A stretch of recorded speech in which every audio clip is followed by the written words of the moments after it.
Fact check आपके सामने एक वीडियो टेस्टिमोनियल है, क्योंकि जहाँ पर पेशेंट को रिकवरी हुई है तो पहले आप उसको जानिए कि उनको रिकवरी हुई है या नहीं हुई है। क्योंकि बेसिकली क्या होता है, वेरिकोसील में बहुत अलग अलग डाउट्स होते हैं। डाउट्स ऐसे कि जहाँ पर पेशेंट 6 महीने ट्रीटमेंट लिया और उसके बाद वो रिवर्स घूम के दोबारा यहाँ पर आ रहा है कि उसको उम्मीद है कि यहाँ पर रिकवरी मिल जाएगी, क्योंकि उन्होंने 4-5 जगह जाकर देख भी लिया। मैं इसलिए नहीं कह रहा क्योंकि ये हमारा एक काम है, बट मैं इसलिए बताने की कोशिश कर रहा हूँ कि कहीं पर भी अगर आपको रिकवरी मिल रही है एज एन आपके वेरिकोसील में, दैट्स अ ग्रेट थिंग। क्योंकि वेरिकोसील की रिकवरी चाहे वो होम्योपैथ से हो, चाहे आयुर्वेद से हो, चाहे सिद्धा से हो, चाहे यूनानी से हो, कहीं से भी मिल रही है, अच्छी बात है। क्योंकि आफ्टर सर्जरी के कॉन्सिक्वेंसेस कभी कभार बहुत बिगड़ जाते हैं। ऐसे ही एक पेशेंट की आज आपको थोड़ी सी बताऊंगा, बट सबसे पहले आप जानिए इन पेशेंट की जहां पर उनकी रिकवरी हुई है। नमस्कार, मुझे वेरिकोसील डिटेक्ट हुआ था, ग्रेड 3 डिटेक्ट हुआ था। मैं यूट्यूब पे देख के हिमांशु दवान का सर्जरी का यूट्यूब पे वीडियो देख के उनको हेल्थ को कांटेक्ट किया, सीरियस को। 2 महीने से उनका टैबलेट ले रहा हूँ। ग्रेड 3 से मेरा अभी ग्रेड 1 हो गया है। अभी उनका बताया हुआ फूड और फॉर डाइट और एक्सरसाइज डेली करता हूँ, और पेन भी कम हो गया है। उनका टीम हर हफ्ते मुझे फॉलो अप करती है और टैबलेट्स का रिजल्ट अच्छा है। सो इस स्टोरी या इस दास्तान में बेसिकली दिक्कत क्या थी? दिक्कत कुछ नहीं थी, वेरिकोसील था, नॉर्मल था, बायलेटरल वेरिकोसील था। एक जगह 3rd ग्रेड आ रहा था और एक जगह आपका 2nd ग्रेड आ रहा था। जो राइट साइड वाली है वहाँ पर हम देखते हैं कि ऑलमोस्ट हर पेशेंट की रिकवरी थोड़ी फास्ट होती है एज़ कम्पेयर टू लेफ़्ट, क्योंकि लेफ़्ट पे लोड ज़्यादा होता है। अगर आप अपने टेस्टीज को अगर थोड़ा सा नोटिस करेंगे तो लेफ़्ट साइड का थोड़ा हैंग ज़्यादा मिलेगा as compared to right side, तो इसलिए राइट की रिकवरी हमें जल्दी मिल जाती है। तो यहाँ पर भी सेम सिनारियो हुआ, राइट की रिकवरी हमें मिल गई और लेफ़्ट साइड की रिकवरी अभी थोड़ी सी रह गई है, जो आज की डेट में 1st ग्रेड पे जा चुकी है, जिसको थोड़ा सा टाइम लगेगा। थोड़ा सा रेस्ट करेंगे, थोड़ी सी एक्सरसाइज करेंगे, वो भी नॉर्मलाइज हो जाएगा।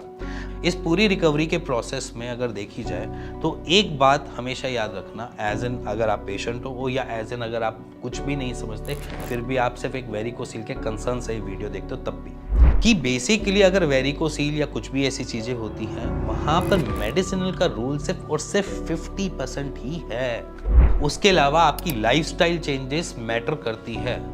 जैसे ही आप लाइफस्टाइल चेंजेस करते हो वैसे ही आपको रिकवरी एज एन अपनी रिपोर्ट्स में दिखनी चालू हो जाती है, जैसे कि इन पेशेंट की हुई है। क्योंकि मैं कहता हूँ कि अपने लिए खुद से खड़े हो जाओ, अपने सिम्टम्स को समझो, अपनी प्रॉब्लम को समझो और अब उन जानकर आप वैसे ही एक्ट करो।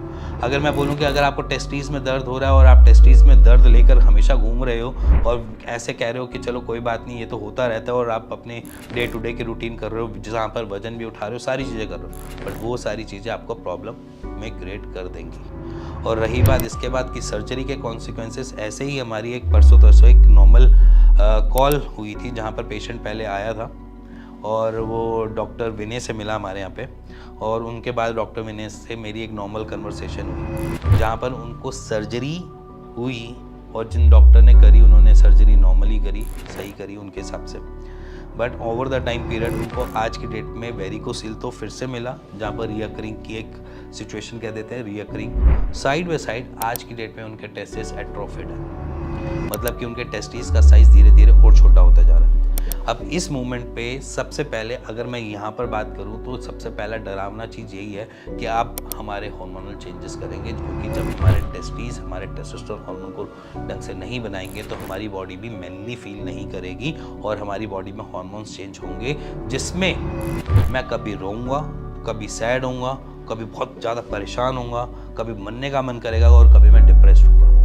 ये सारी चीज़ें चालू होंगी, और जब ये बॉडी में चालू होंगी तो सब कुछ बेकार लगने लग जाता है, चिड़चिड़ापन आने लग जाता है और परेशानियाँ ही परेशानियाँ सी लगती हैं। तो बॉडी कभी भी मैन या मेल रिफॉर्म में नहीं परफॉर्म करेगी। सो इसीलिए मैं कहता हूँ कि अगर आप कहीं से भी अगर सर्जरी भी करवा रहे हैं तो प्लीज़ अपने आसपास किसी क्वालिफाइड डॉक्टर जिन्होंने एक्चुअली में वेरिकोसील की सर्जरी कर रखी हो उन्हीं से ही करवाना, क्योंकि ओवर द टाइम पीरियड जब ऐसी चीज़ें सामने आती हैं तो हमें भी डर लगता है कि ये वाले केसेस कैसे निपटेंगे। तो बट फिर भी हम सिर्फ एक चांस लेकर वहाँ पर सिर्फ और सिर्फ ये रोकने की कोशिश करते हैं कि जैसे तैसे करके एट्रोफी रुक जाए। पेशेंट का बदलाव, शरीर का बदलाव ना हो, क्योंकि शरीर जब बदलने लगता है अपने आप को तो बहुत परेशानियों के साथ बदलता है और दिक्कतें लेकर आता है। तो इसीलिए अगर वेरिकोसील की आप सर्जरी भी प्लान करते हैं और आपको ये लगता है कि सर्जरी मेरे को प्लान करनी ही करनी है, मेरी शादी है, मेरी ये है, बट उससे पहले एक बारी ऑल्टरनेट मेडिसिन की रुख जरूर करें।